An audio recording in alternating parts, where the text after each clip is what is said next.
ನಮಸ್ಕಾರ. ಒಂದು ಕ್ಷಣ ಯೋಚನೆ ಮಾಡಿ, ಒಂದು ತೀವ್ರವಾದ ದುಃಖ ಒಂದು ಇಡೀ ಕಾವ್ಯ ಪ್ರಕಾರಕ್ಕೆ ಜನ್ಮ ಕೊಡೋಕೆ ಸಾಧ್ಯನಾ? ಬನ್ನಿ, ನೋವಿನಿಂದಲೇ ಕವಿತೆ ಹುಟ್ಟಿದ ಒಂದು ಅದ್ಭುತವಾದ ಪುರಾತನ ಕಥೆಯನ್ನ ಇವತ್ತು ಕೇಳೋಣ. ನೋಡಿ, ಈ ಪ್ರಶ್ನೆನೇ ನಮ್ಮ ಇವತ್ತಿನ ಹುಡುಕಾಟದ ಕೇಂದ್ರ. ಆಳವಾದ ಭಾವನೆಗಳು, ಅದರಲ್ಲೂ ನೋವು, ಅದು ಕೇವಲ ಎಲ್ಲವನ್ನೂ ನಾಶ ಮಾಡ್ತಾ?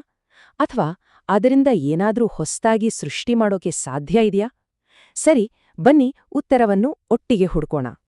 ಸರಿ, ನಮ್ಮ ಕಥೆ ಶುರುವಾಗೋದೆ ಒಂದು ಪ್ರಶಾಂತವಾದ ಮುಂಜಾನೆಯಲ್ಲಿ. ಜಾಗ ಯಾವುದು ಅಂದ್ರೆ ತಮಸಾ ನದಿಯ ತೀರ. ನಮ್ಮ ಕಥಾನಾಯಕ ಮಹರ್ಷಿ ವಾಲ್ಮೀಕಿ. ಎಲ್ಲೆಲ್ಲೂ ಪವಿತ್ರವಾದ ನಿಶ್ಶಬ್ದತೆ ಆವರಿಸಿದೆ. ತಮ್ಮ ಇಂದ್ರಿಯಗಳನ್ನೆಲ್ಲ ಸಂಪೂರ್ಣವಾಗಿ ಹಿಡಿತದಲ್ಲಿ ಇಟ್ಟುಕೊಂಡಿದ್ದ ವಾಲ್ಮೀಕಿ ಮಹರ್ಷಿಗಳು ತಮ್ಮ ಶಿಷ್ಯ ಭರದ್ವಾಜನ ಜೊತೆ ಮುಂಜಾನೆಯ ವಿಧಿಗಳನ್ನ ಪೂರೈಸೋಕೆ ಆ ನಿರ್ಮಲವಾದ ನದಿ ತಟಕ್ಕೆ ಬರ್ತಾರೆ. ಆ ಜಾಗ ಹೇಗಿತ್ತು ಅಂದ್ರೆ ಅಷ್ಟು ಶುದ್ಧ, ಅಷ್ಟು ಪವಿತ್ರವಾಗಿತ್ತು. ವಾಲ್ಮೀಕಿ ತಮ್ಮ ಶಿಷ್ಯನ ಕಡೆ ತಿರುಗಿ ಹೇಳ್ತಾರೆ, ಭರದ್ವಾಜ, ಇಲ್ಲಿ ನೋಡು, ಈ ಜಾಗ ಎಷ್ಟು ನಿರ್ಮಲವಾಗಿದೆ ಅಂದ್ರೆ ಇದು ಸಜ್ಜನರ ಮನಸ್ಸಿನಷ್ಟೇ ಸ್ಪಷ್ಟ ಮತ್ತು ಶುದ್ಧವಾಗಿದೆ. ಈ ಮಾತುಗಳು ಆ ಕ್ಷಣದ ಶಾಂತಿಯನ್ನ ಇನ್ನೂ ಹೆಚ್ಚಿಸುತ್ತೆ. ಆದ್ರೆ ಆ ಪ್ರಶಾಂತತೆ ಅದು ಬಹಳ ಹೊತ್ತೂ ಇರಲಿಲ್ಲ.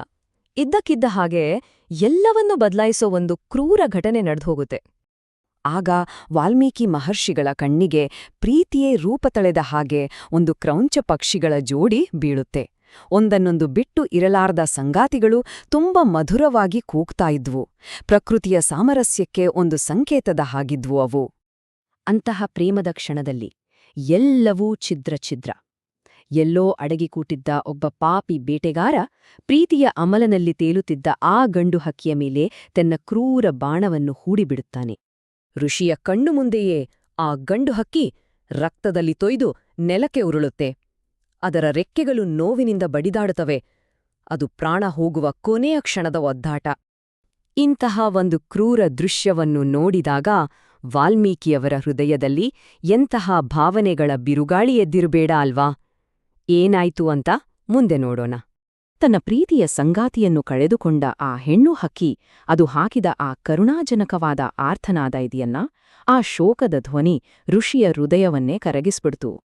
ಸಂಸ್ಕೃತದಲ್ಲಿ ಈ ಭಾವನೆಗೆ ಕಾರುಣ್ಯಂ ಅಂತ ಕರೀತಾರೆ. ಅಂದ್ರೆ ಇದು ಬರೀ ಕನಿಕರ ಅಲ್ಲ, ಒಂದು ಅನ್ಯಾಯವನ್ನ ಕಣ್ಣಾರೆ ಕಂಡಾಗ ಧರ್ಮಾತ್ಮನೊಬ್ಬನ ಹೃದಯದಲ್ಲೇ ಉಕ್ಕಿ ಬರುವಂತಹ ತೀವ್ರವಾದ ಅನುಕಂಪ ಮತ್ತೆ ನೋವು. ಈಗ ಕಥೆ ತನ್ನ ಪರಾಕಾಷ್ಠೆಗೆ ಬಂದು ತಲುಪುತ್ತೆ. ಋಷಿಯ ಆಳವಾದ ದುಃಖ ಮತ್ತೆ ಅನುಕಂಪದಿಂದ ಅವರ ಅರಿವಿಗೆ ಬರದ ಹಾಗೆ ಅವರ ಬಾಯಿಂದ ಕೆಲವು ಮಾತುಗಳು ಹೊರಬರುತ್ತೆ.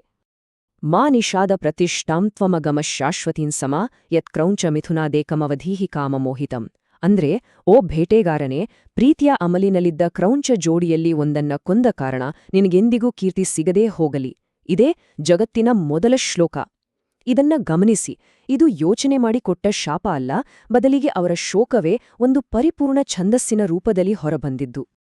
ಆ ಭಾವನಾತ್ಮಕ ಉದ್ವೇಗ ಸ್ವಲ್ಪ ಕಡಿಮೆ ಆದ್ಮೇಲೆ ವಾಲ್ಮೀಕಿಯವರಿಗೆ ತಾವು ಆಡಿದ ಮಾತುಗಳ ಬಗ್ಗೆ ಅರಿವಾಗೋಕೆ ಶುರುವಾಗುತ್ತೆ. ವಾಲ್ಮೀಕಿ ತಮಗೆ ತಾವೇ ಹೀಗೆ ಕೇಳ್ಕೋತಾರೆ, ಅರೆ, ಆ ಹಕ್ಕಿಯ ದುಃಖಕ್ಕೆ ಪ್ರತಿಕ್ರಿಯೆಯಾಗಿ ನಾನು ಆಡಿದ ಈ ಮಾತುಗಳು ಇದಾದ್ರೂ ಏನು? ಯಾಕಂದ್ರ ಆ ಮಾತುಗಳಲ್ಲಿ ಒಂದು ವಿಚಿತ್ರವಾದ, ಒಂದು ಕ್ರಮಬದ್ಧವಾದ ರಚನೆಯಿತ್ತು. ತಮ್ಮ ಮಾತನ್ನ ವಿಶ್ಲೇಷಣೆ ಮಾಡಿದಾಗ ವಾಲ್ಮೀಕಿಯವರಿಗೆ ಅದರಲ್ಲಿ 4 ಮುಖ್ಯ ಲಕ್ಷಣಗಳು ಕಾಣಿಸುತ್ತೆ. ಮೊದಲನೇದು, ಅದು ಹುಟ್ಟಿದ್ದು ಅವರ ಶೋಕದಿಂದ, ಅಂದ್ರೆ ದುಃಖದಿಂದ. ಎರಡನೇದು, ಅದರಲ್ಲಿ ಸರಿಯಾಗಿ 4 ಸಮಾನವಾದ ಸಾಲುಗಳಿದ್ವು. ಮೂರನೇದು, ಪ್ರತಿಯೊಂದು ಸಾಲಲ್ಲೂ ಒಂದೇ ಸಮಾನವಾದ ಅಕ್ಷರಗಳಿದ್ವು. ಮತ್ತು ಕೊನೆಯದಾಗಿ, ಅದನ್ನ ಸಂಗೀತಕ್ಕೆ ಅಳವಡಿಸಬಹುದಾದಂತಹ ಒಂದು ಪರಿಪೂರ್ಣ ಲಯ ಅದರಲ್ಲಿತ್ತು. ಹೀಗೆ ಶೋಕದಿಂದ ಅಂದ್ರೆ ದುಃಖದಿಂದ ಹುಟ್ಟಿದ್ದಕ್ಕೆ ಆ ಹೊಸ ಪದ್ಯ ಪ್ರಕಾರಕ್ಕೆ ಶ್ಲೋಕ ಅನ್ನೋ ಹೆಸರು ಬಂತು. ನೋಡಿ, ನೋವಿನಿಂದಲೇ ಒಂದು ಹೊಸ ಕಾವ್ಯ ಹುಟ್ಟಿದ್ದು ಎಷ್ಟು ಅದ್ಭುತ ಅಲ್ವಾ? ಮತ್ತೆ ಇಲ್ಲೊಂದು ಅತ್ಯಂತ ಅದ್ಭುತವಾದ ವಿಷಯ ಇದೆ. ಆ ಒಂದೇ ಒಂದು ಕ್ಷಣದ ನೋವಿನಿಂದ ಹುಟ್ಟಿದ ಆ ಶ್ಲೋಕ ಇದೆಯಲ್ಲ, ಅದೇ ಮುಂದೆ ಜಗತ್ತಿನ ಶ್ರೇಷ್ಠ ಮಹಾಕಾವ್ಯಗಳಲ್ಲಿ ಒಂದಾದ ಸಂಪೂರ್ಣ ರಾಮಾಯಣಕ್ಕೆ ಛಂದಸ್ಸಾಯ್ತು. ಹಾಗಾದ್ರೆ ಈ ಪುರಾತನ ಕಥೆ ನಮಗೆಲ್ಲ ಏನ್ ಹೇಳುತ್ತೆ? ಬಹುಶಃ ಶ್ರೇಷ್ಠವಾದ ಕಲೆ ಹುಟ್ಟೋದು ಕೇವಲ ಬುದ್ಧಿಯಿಂದಲ್ಲ, ಬದಲಾಗಿ ಆಳವಾದ ಅನುಕಂಪ ಮತ್ತೆ ಸಹಾನುಭೂತಿಯಿಂದ ಅಂತ. ಬೇರೆಯವರ ನೋವನ್ನ ನಮ್ದೇ ಅಂತ ಭಾವಿಸಿದಾಗ ಮಾತ್ರ ಇಂಥ ಮೇರುಕೃತಿಗಳು ಸೃಷ್ಟಿಯಾಗೋಕೆ ಸಾಧ್ಯವೇನೋ ಸ್ವಲ್ಪ ಯೋಚ್ನೆ ಮಾಡಿ ನೋಡಿ.